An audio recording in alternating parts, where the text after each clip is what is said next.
L'une des premières choses que nous devons faire, que j'inviterai la classe politique à faire, c'est de réfléchir sur ce mode d'élection des gouverneurs de province et des sénateurs. C'est ce mode d'élection qui est à la base de la corruption. Et donc il faut réfléchir sur la manière de le changer et de donner au peuple, de la même manière que pour les élections législatives nationales et provinciales, et même présidentielles, le droit de voter directement, de choisir directement ses élus. Et donc, pour terminer avec cette question de la corruption, je dirais le combat contre la corruption, je le dis et je l'affirme, sera une de mes priorités. Je combattrai la corruption avec toutes les méthodes démocratiques possibles, mais jusqu'à ce que celle-ci sera totalement éradiquée de notre société. Alors, concernant les droits de l'homme, je ne comprends pas du tout cette invitation à me démarquer du pouvoir de Kabila, parce que le pouvoir de Kabila a fait son temps. Maintenant, c'est le mien qui commence. Donc, il n'y a pas de démarcation à provoquer là.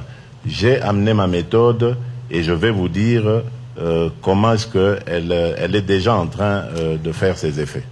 Depuis que j'ai été élu, j'ai commencé à sévir sur les agents des forces de l'ordre qui violent les droits des citoyens, et j'en veux pour preuve, en ce moment, il y a 3 colonels qui ont été arrêtés pour avoir donné l'ordre de tirer sur des étudiants quelques jours après mon investiture. Au niveau de la télévision nationale, la télévision officielle, qui ne donnait pas accès à l'opposition, aujourd'hui, elle le fait. L'opposant qui continue de revendiquer sa soi-disant victoire a le champ libre. Non seulement ses activités passent dans les médias sans censure, mais en plus, lui-même a la liberté de circuler et de tenir ses réunions publiques sans aucune entrave des forces de l'ordre, comme on pouvait le constater il y a encore quelques semaines. Dans les jours qui viennent, je peux vous dire que tous les prisonniers politiques seront libérés selon évidemment leur cas, parce qu'il y en a qui peuvent bénéficier de la grâce présidentielle immédiatement, d'autres, rien qu'avec leur procédure, elle peut être levée et leur obtenir la libération.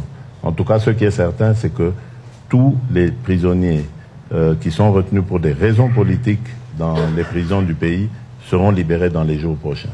En ce qui concerne l'ANR, l'Agence nationale du renseignement, qui était la police politique depuis toutes ces années, depuis notre indépendance, la police politique du pouvoir, va être requinquée. On va lui redonner un autre visage plus humain.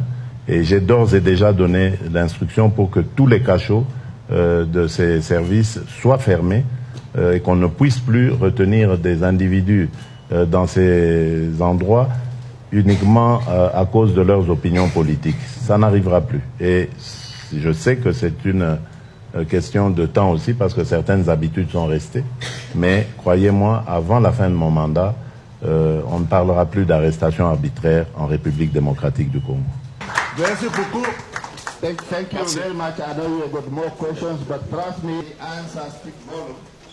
For now, I want to invite